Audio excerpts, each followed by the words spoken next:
welcome to the True Recovery Life podcast. Today we have Miss Nellie in West Palm Beach, Florida, sharing her experience, strength, and hope with us, and here to tell us what it was like, what happened, and what it's like now. So without further ado, I give you Miss Nellie. Go ahead, Miss Nellie, the floor is yours. Hello, my name is Nellie. I'm an alcoholic and an addict. And thank you, John. What it was like hell, for real. It was really hell. But I started drinking at the age of 14 because my mom didn't let me go to my downtown of Chicago, born and raised in Chicago. She didn't let me go down for my 8th grade graduation downtown. But she let my other sister go. And I felt some type of way. And I went with friends and started drinking and got so drunk that they had to take me to the house. And my mom was sitting there and I could hear her tell them saying, "Don't put her in the bed, lay her on the floor," you know. And I threw up and, and I said to myself, I would never do that again. Well, I did it again, but I didn't throw up. I just knew that it was, when I felt myself getting too much, I just stopped. Anyway, I went on to school and I did not graduate from the 12th grade.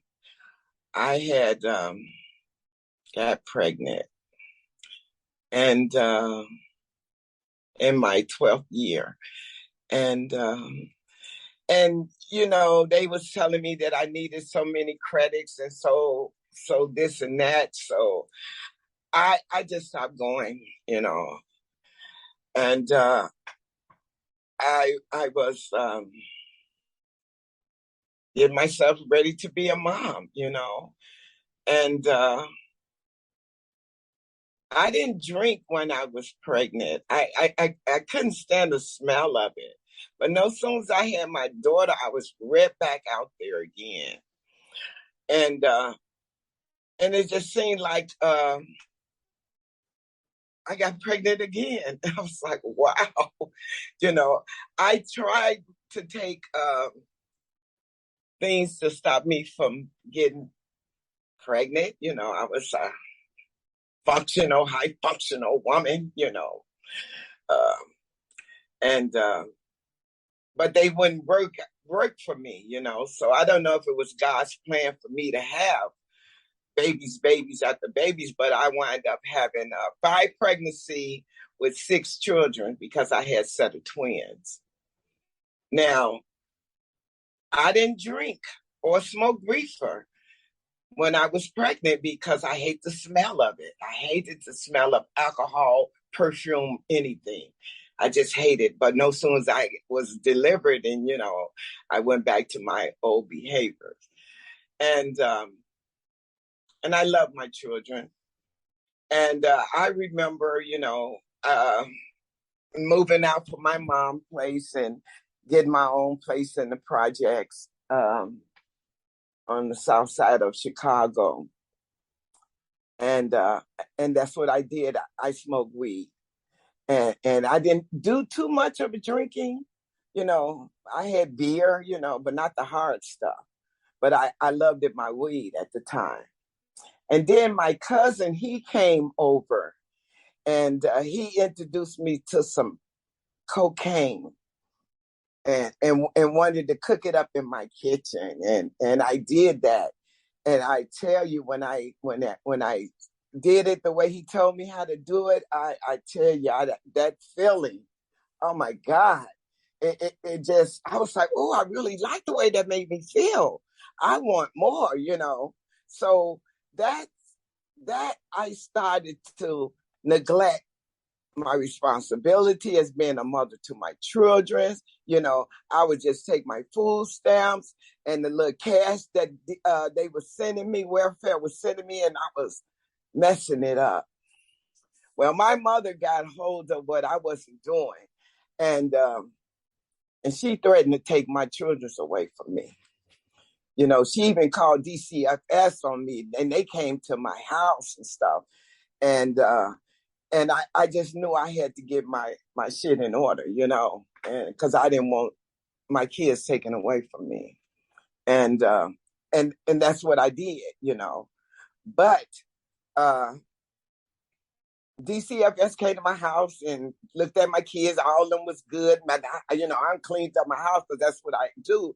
When I smoke the marijuana, it makes me clean like crazy, you know. And floors shining like I don't know what. But they come in my house. You got how many kids? And I'm like saying 6. And they wouldn't believe the way, you know, the way I kept my house so clean and so shiny. And the floor is so shiny. But anyway, that didn't happen. And I stopped doing that with my cousin and my kid's father, you know.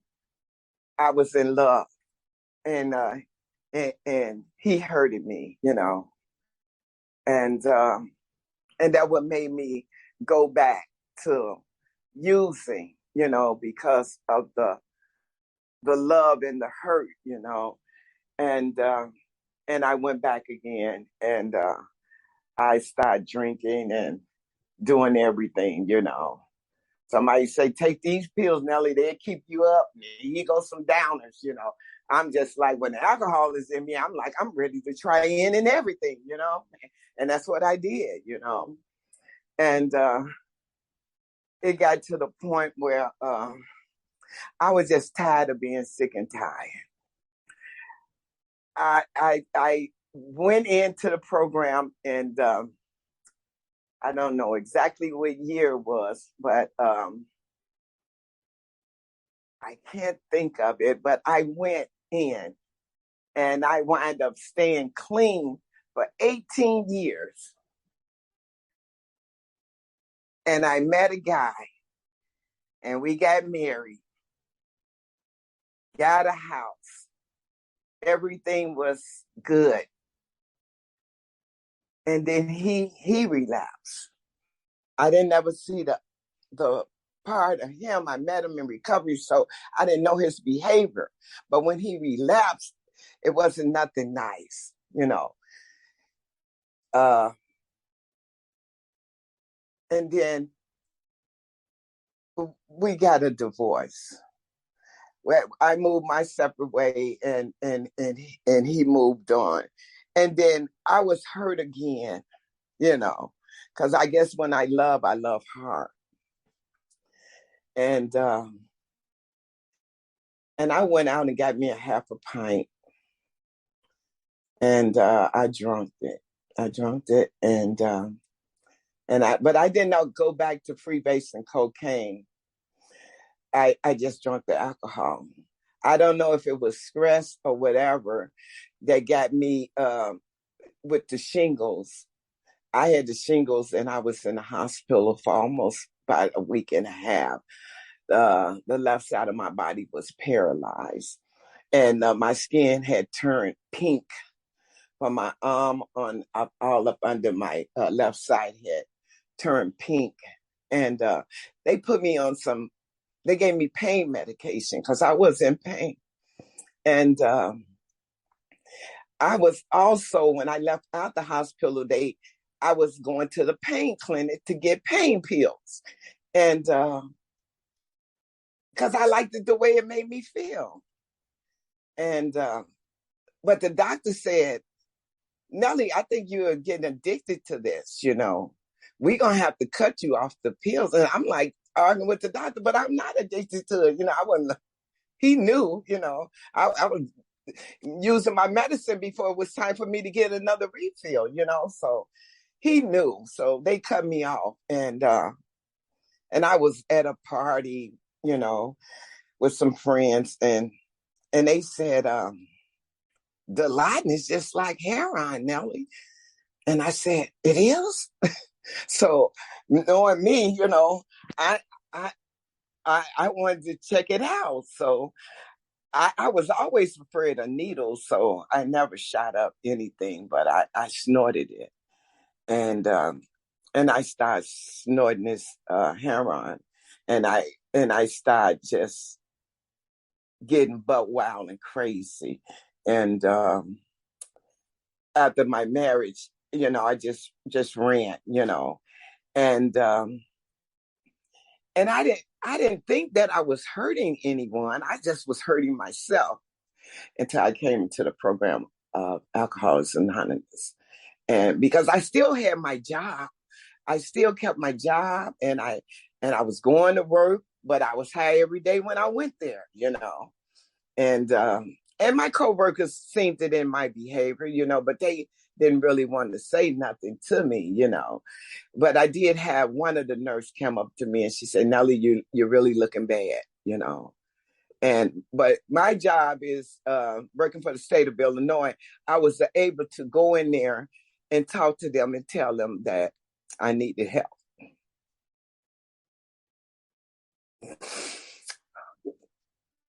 Excuse me. And so I talked with the lady, and she put everything down on paper. I mean, she was there. She helped me. I said, I'm a drug addict, and I'm not responsible or paying my insurance or all or none of that. So she said, "No problem, Nellie. We're going to take care of all that." She said, "You go get some help." And that's what my sister, she got on the computer, and she found this place down here called Transformation in Delray. And I went there. And they told me, I worked the program. I was, I didn't have a sponsor at the time because I was in this big old bubble, secure bubble. And they was telling me, "Well, give yourself a year in Florida, Nellie. Give yourself a year." And I tried it too, guys. I really tried it too. But it was so damn hot down here. I was like, I can't do this heat, I can't. So that was in 2013. I left Florida and I went right back to Illinois. Got up. I mean, I stayed clean for about a month or two, but I got up right back with the dope guy. And this is the guy that telling me he loved me, and but you study feeding me drugs and get my money, because I was still getting my disability check, from the state. And I wind up going right back. And then I didn't like it. And my kids was talking, and my sisters and them was talking. I said, I got to go back. I got to go back. So I came back down Florida in 2014. And my son took me to the airport. Well, the airport was, I missed my flight because I'm getting hot. And heroin makes you all nodding off. So I'm nodding off. I ain't even hear anything. But when I did wake up, but the lady at the desk, she said, "You just have to catch the next flight." And these people at Transformation, they were so nice and so kind. They paid for my airplane ticket. And then it was when I got off the airplane, it was someone standing there with my name on it, and I went to that person, and we went there and in the car, and they got my luggage, and then they took me to this detox place. That's my second time, but I didn't tell you that, guys, but that's what happened. And I was like, so I when I got there to the detox, from the detox, then I went over to the inpatient place. And it was the nice, beautiful place I ever seen, And I was like, wow. So I was being obedient because I did not want to go back out there in the streets. I thank God that even in the midst of all that, I didn't go to jail or anything, I didn't get killed or stuck up, or, because I'm still getting my checks, from the state, but then none of that happened to me. So I'm so grateful for that, But anyway, they told me, we went to meets and yeah, I rode in that big buggy drug bus or whatever you call the bus. I was on that bus. And sometimes when they say, Nellie, you didn't need to come because you're working good, but I wanted to go. I wanted to go because I was able to hear other people's stories, and how it was for them, So after I left transformation, the counselor said, well, Nellie, we're going to put you in a halfway house in West Palm Beach.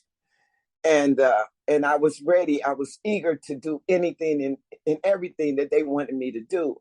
And that's what I did.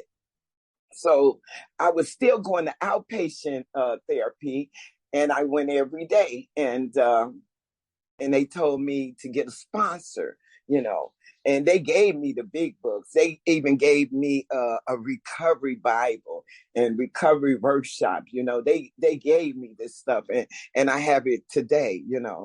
And I was able to go to the Triangle Club, and I stood up, and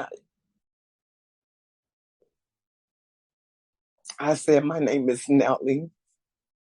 This is my second time down here. I need a sponsor. I need help. And that's when I met my sponsor. She came over there and she put a card in my hand with her name and number on it, and she gave me a hug. She is my sponsor today, guys. I love her. And she helped me, and she helped me through the steps of this program. And but I was in a halfway house at the time, and it was like 12 of us women's in there. And my stuff was started coming up missing, just a little my food, I'm the type of person, if you ask me for it, I give it to you. But when you start taking something from me, then I feel some type of way, And I was like, I'm going back to Illinois. And then plus, not only that, the owner of the place, he was telling me that I had to pay, I think it was $800 a month, to stay there. And I said, I'd be damn if I'm going to pay $800 a month. My stuff gets stolen. I'm sleeping in the bedroom with three other women. We got these little teeny twin. I don't even think they was twin beds. They was just that small. But anyway, my sponsor said, just wait. You're not going nowhere. Just wait. She talked me through it. And she lived over here in this place called Golden Lakes. And she said, I think I got something for you. And she had a husband to come pick me up from the halfway house. And I wind up going over here in Golden Lakes, where she and her husband live at now. And her husband was showing me the place and took me inside the condo that I'm in now. And I was like, oh, I really love this. Oh, this is really nice, And I was talking to the owner that owned the place, and he was saying, you can move in now, because he had left the key under the rug on the back porch, And but my sponsor said, no, she can't just move in now, because it's things that I had to go through from the clubhouse, to get. I had to fill out, give them $100 for application, and and they had to do a background check on me, and plus the owner of the halfway house, they called him and he gave me a good recommendation, because I was a clean person. I always been clean, and he said nice things about me. So the people approved my application, and I'm here now. But this is the good part. I'm working the program. Well, they say the program live joyfully, happy, and free. Well, I am, guys. I am. It's truly joyful. The program just taught me how to live. It even taught me how to pray and meditate to my higher power, who I choose to call Daddy. And it taught me how to save my money. I saved my money, guys, and I got me a job, and I work for this. I always helped others. And just back it up just a little bit. When I first went into nursing, the lady, I was 14 years old, and she took me to work with her, and it was helping nursing home, helping others, older people, and I worked with her, but she paid me. But when I was able to start doing that on my own, that's what I did. I never went back to get a GED or nothing like that. I just went on and started working in nursing home. And that's what I've been doing ever since. And then after from the nursing home, I wind up getting a job from the state because I just couldn't lift no more. And God got me the job at the state, And but now I'm still doing the same work, helping others, And I read that in the daily reflection today, That's what I like to do, and it's awesome, My God has blessed me for me to buy my own home today, guys. My God blessed me to save my money and to pay off my debt. This program have taught me how to live one day at a time, and I am so truly grateful for this program, and I left off some things because everybody got a war story, and I got some too, but I'm just telling you, like it was for me. It was like hell, but when it seemed like when God was always there with me, even when I was going through hell, guys, he was there. He was covering me. So I know there's some power out there greater than me. He was covering me. And I can sit back and I didn't need to be with my kids at the moment. They was growing and they grown folks. This one condo what I got, it made me develop that relationship with my higher power. So I still do that today. I still get up in the morning. I say my prayer. I talk to my daddy and to try to be a better person. As my closing was Friday and I got my key, I went there through the walkthrough and I was like, things is missing out the house. Now, you told me everything was in here was mine. I got all bent out of shape over somebody else's stuff. Even though I bought the house, but that stuff in there wasn't mine, but they told me I could have it. It came with the house, but I got bent all out of shape over that. So this morning, I had to reflect on my behavior, and I had to text and make amends. This is what the program taught me to do, because I'm still dealing with character defects. But I'm growing, though, day by day. I am truly growing because I wrote out a text and I made amends to my behavior, because I had to look at it like, you can't take that shit to heaven if you die. You ain't taking none of this stuff with you, and it ain't even yours. Why is you tripping, Nellie? but see that old behavior, it comes in, but I thank God that I can, the program taught me how to be better, to make amends and to apologize and to ask someone to forgive me, because, and that's what I did, and I didn't even get a response back, but I'm okay with that.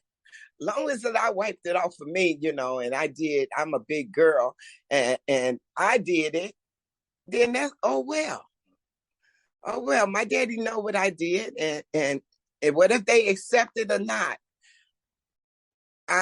That's not gonna stop me from growing, that just let me know, oh well, I clean my slate, and that's all I can do. That's all I can do. And I'm just truly so grateful for the program of Alcoholics Anonymous. Even though I did drugs. That was the drug of choice was heroin, but I like the Alcoholics Anonymous meetings, and they have, it's some like some stability. It just so much info in the Alcoholics Anonymous than the Narcotics Anonymous, but they got different meetings for some of everything, but I think it all originated from Alcoholics Anonymous. If I'm not, I don't know, but I like the AA much better because it's making me a better person, one day at a time. Thank you guys for letting me share. All right, fantastic. Thank you, Miss Nellie. And you're 100% right. Every single 12-step program originated from Alcoholics Anonymous. Oh, okay. All right. AA was the first one. Oh, okay. All right. Some of them use the same big book. And, the 12 steps, they just change them a little bit to suit whatever they're going through. Uh-huh. Yeah. Now, Nellie, thank you for being vulnerable. Thank you. Thank you for doing this. Thank you, John, for like they say, if you don't give it away, you can't keep it, right? You got to give it away to keep it. So thank you for asking me to do this. Congratulations on the closing of the house. I can't wait to get my invitation. You know what? You are too. You are, because guess what? I can barbecue. See where I'm at now? You've been over here. See, they got a phase A and a phase B. But phase B, you can have your barbecue grill. In phase A, you couldn't grill. So, but hey, I'm going to get me. I told my daughter and my granddaughter, I said, take me to the store because I'm going to Walmart and I'm getting me a barbecue grill. And I sure will invite you, John. You and your wife or whatever who you want to bring. Fantastic. Congratulations again. Thank you for doing this. Have a great Sunday. Have a great week. And you as well, too. Thank you. Thank you.